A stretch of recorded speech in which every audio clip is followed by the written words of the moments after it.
Assalamualaikum warahmatullahi wabarakatuh.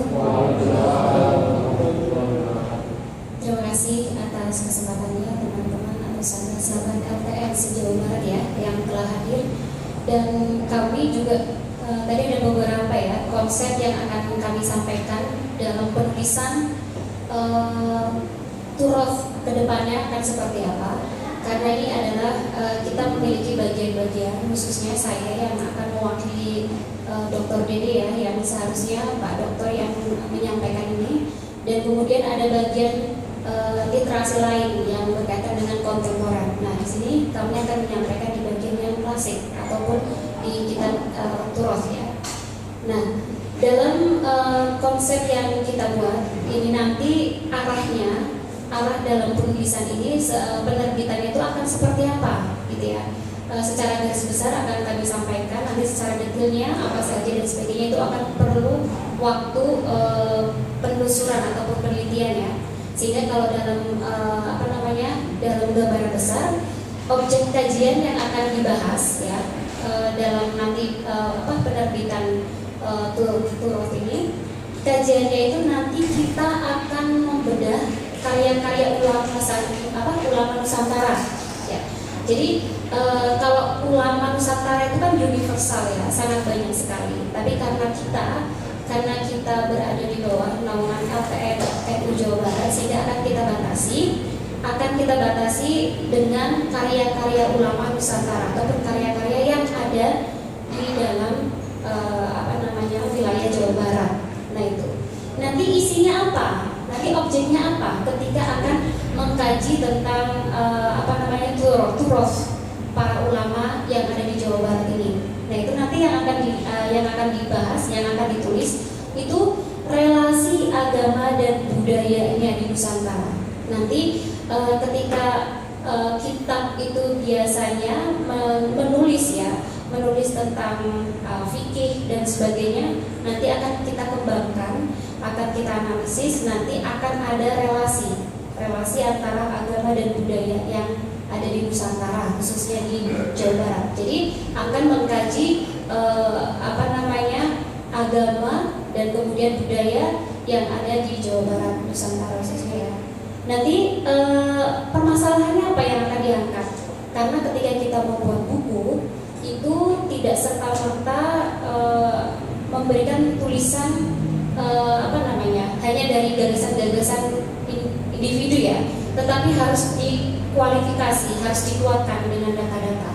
Maka kita klasifikasikan dengan permasalahan yang akan diangkat dalam nanti penulisan buku ini, nanti yang akan didigitalisasikan juga. Nah itu yang akan diangkat itu nanti naskah karya ulama Nusantara. Nanti ini sebagai objek formalnya. Nanti apa saja kalau objek formalnya yang akan diangkat, nanti fokusnya kemana? Jadi masalah-masalah yang akan diangkat dalam penulisan Turoth itu nanti pertama akan dilihat bagaimana nilai-nilai religius dalam konteks kenusantaraan, sehingga nanti kita tidak melihat bagaimana hukum, fikih dan sebagainya tidak hanya di bagian itu, tetapi nilai-nilai agamanya yang ada dalam konteks kenusantaraan. Jadi nanti misalkan praktisi agama di wilayah Garut akan seperti apa dan bagaimana dan seterusnya itu nanti akan diwadahi dengan karya-karya ulama Nusantara. Nah kemudian yang akan kita kaji permasalahannya itu nanti akan merumuskan tentang nilai-nilai kearifan lokalnya.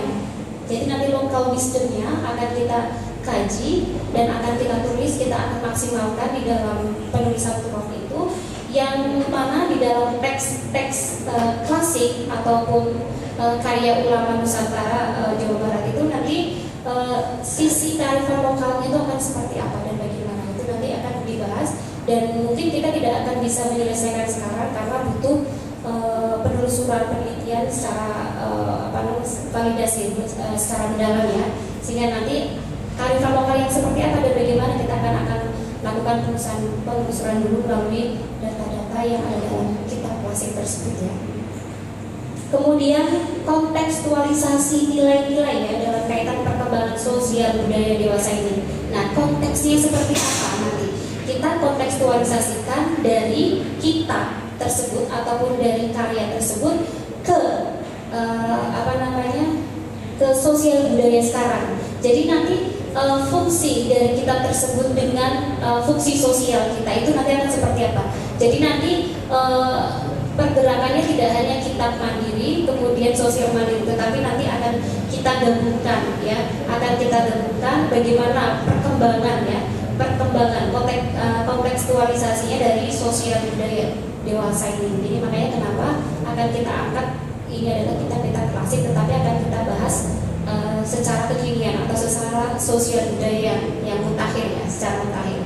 Walaupun memang kajiannya kajian terus dalam kitab klasik. Nah, nanti kalau pengkajiannya seperti apa? Kalau kita berbicara tentang permasalahan dalam penulisan buku, artinya berarti harus ada pisau analisisnya gitu. Artinya nanti ketika kita hanya membicarakan tentang nilai-nilai agama ataupun nilai-nilai kearifan lokal dengan subjektif itu kevalidisannya kan tidak kurang bagus ya. Maka kenapa kita butuh pengkajian? Nah, pengkajian yang akan kita gunakan nanti akan mempermudah atau membantu kita itu dengan kajian yang akan kita gunakan nanti, apakah dengan menggunakan transformasi budaya, karena yang akan kita tulis itu kan nanti kitab klasik yang ada dalam sosial budaya ya, dan terus kemudian makanya kenapa kita membutuhkan kajian ini. Nanti berarti kita memang harus menguasai ya ranah dalam tulisan yang menganalisis dalam kitab klasik ini menggunakan kajian transformasi budaya.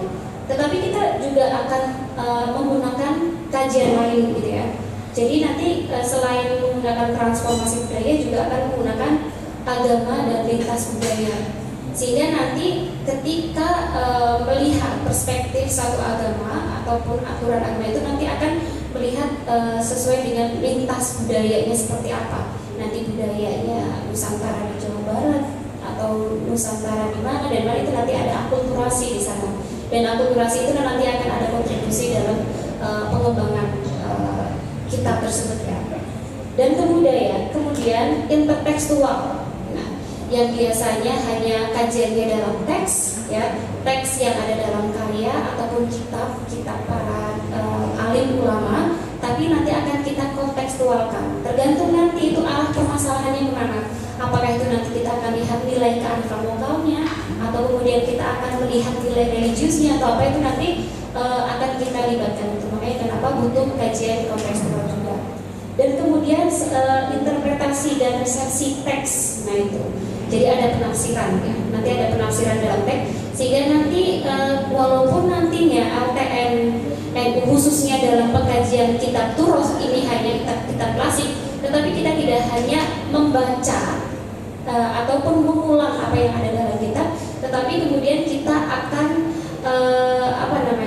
akan kita sinkronisasikan dengan keadaan budaya dan budaya lokalis dan sebagainya. Nah itu makanya pengkajian teori ini penting yang akan digunakan dalam penafsiran. Makanya itu tadi ada resepsi teks. Jadi penafsiran kita walaupun nanti penafsiran bukan secara subjektif ya, tapi juga akan didukung dengan teks-teks yang valid ya. Oh cukup ya Pak. Oke, terima kasih. Ini hanya ada tambahan lagi yang akan kita kaji itu nanti karya-karya yang seperti kayak Mama Sempur, kemudian kayak Haji Sanusi dan seterusnya, banyak sekali ya. Karena ini waktunya terbatas, sehingga hanya ini yang bisa saya sampaikan. Mudah-mudahan nanti akan ada diskusi atau pertanyaan jawab. Terima kasih. Assalamualaikum warahmatullahi wabarakatuh.